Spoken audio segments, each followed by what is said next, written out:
That's right, you heard it right. I'm spraying my 1977 shovel head with a spray can, and it's coming out awesome. This is the finished product, and I have to say it came out pretty nice. And what you do before you begin this process, you got to degloss everything. And this is the deglosser I use. Just read the directions. A lot of clean water and rags. And this is how it looked before I began. And I'm showing you and tape up everything that you're going to be deglossing or painting. As you can see, I didn't want to take off my fender. That would have been a pain. But I did take off my front one. And I used Rust-Oleum and primer. It worked pretty good, man. And as you see, I just do a sweeping motion and always spray a little bit out to clean the tips so you don't get these little fragments that hit, little chunks that'll be in your spray. And just keep going back and forth. Light coats is the best. Let them dry in between.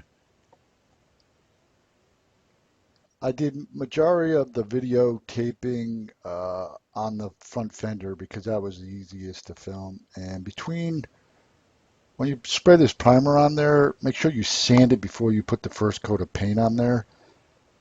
And get cold, clean water to clean off all the residue after each sanding. I chose this paint because it's the color I wanted, like an old Indian chief bike. And I just went back and forth. I'd never done this before. So I watched some videos and I had a painter at a room. I had a painter as a roommate and he suggested light coats, let them dry in between. And it worked awesome because you want that base coat nice and even, less sanding and all around just easier to work. Lightly, lightly sand. 600. I'm using 600. See? Oh, it's 600. Another thing I use is I just cut up this sponge. I think it's a Mr. Clean sponge.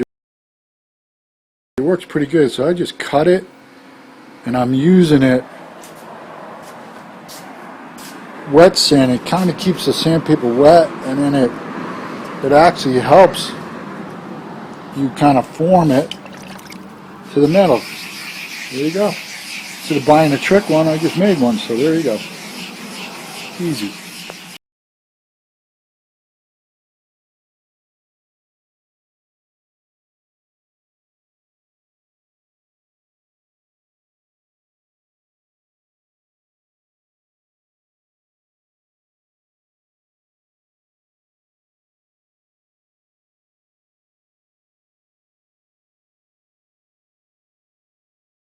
The trickiest part about this whole process is not taking the paint off these, so sand these lightly. I mean, barely any pressure, because what's been happening to me, I've been sanding and wiping that paint right off, and I've been priming and painting and priming and painting, so now I'm just doing a light touch on here.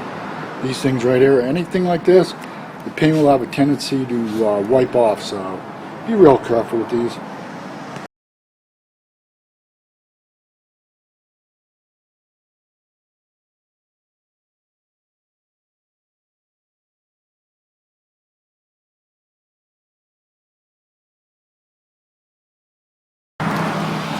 What I'll do is I'll feel this thing to see if it's all smooth.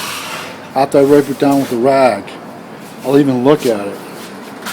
This is pretty good. And once I feel it's good, I'll advance on to 1500. Then I'll do the same with 1500, and then I'll go to 2000, and then 3000. Here's the sandpaper I use. I got this from Craigan's or O'Reilly's, and I bought the paint there too. And that's all you got to do is sand. 600, 1500, 2000, 3000. When I use this 3000 sandpaper, I didn't use my little sponge trick. It just worked fine all by itself. It held the water, and it really was easy to go to the contour of the bike, especially a fender like this. Small circular motions, light pressure, and don't kid yourself, there's a lot of sanding that goes on. And after every time you sand, you gotta wipe it clean with a nice, clean, wet rag. You're washing it. This product is by Turtle Wax, and I chose this in the polish compound and the car wax. It's because it was at the auto parts store when I bought the sandpaper. And you're going to be surprised once you start using this rubbing compound.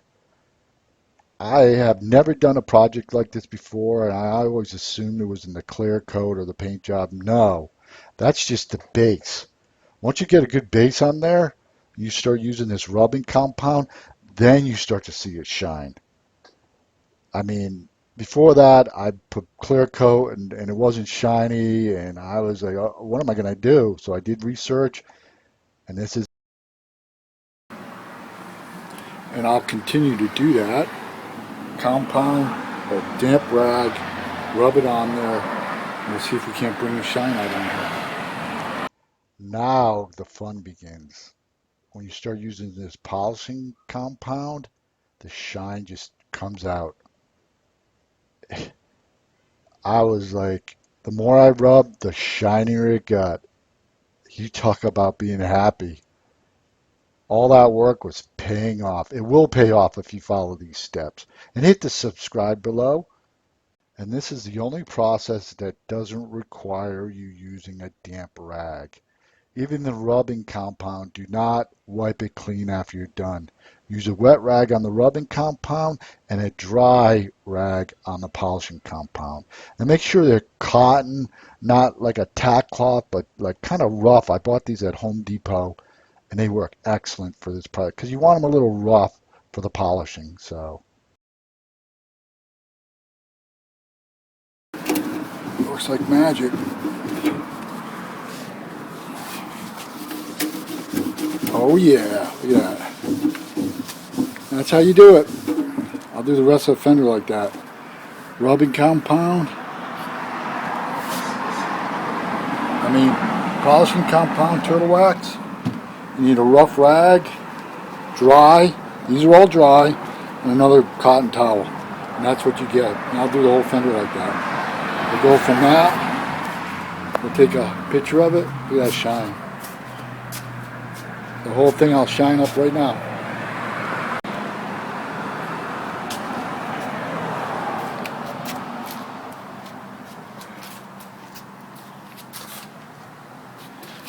All by hand, no machines. I haven't even put on the turtle wax yet. All the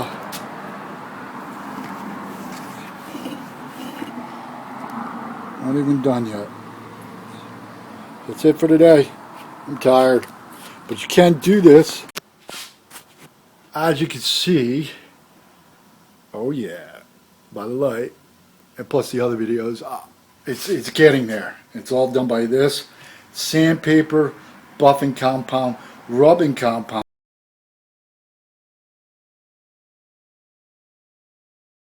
I don't even put the wax on, but what I'm going to do is keep polishing with the polishing compound and see how really shiny I can get before I put that turtle wax on. But I'm quite happy.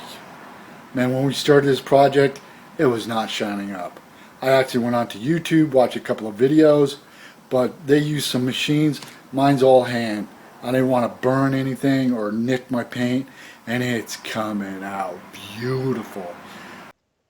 as you can see, it looks awesome. I'm so happy at this point. I can't wait to put it back together. I'm showing you pictures before I do. I pulled all the tape off, and here's my beautiful bike. And I'm just beaming with joy right now. I did this project. I've never painted anything in my life, maybe a house or something, but never a vehicle. And I'm just amazed at the process. It took a lot of work, I have to admit. And here's my bike outside, just looking, just I can't say words. I'm so glad I did it. And I learned a lot by doing this project, and you can too. Hit the subscribe below, yeah, right there, and support my channel. You'll see the link up top. Do it now. You'll be happy.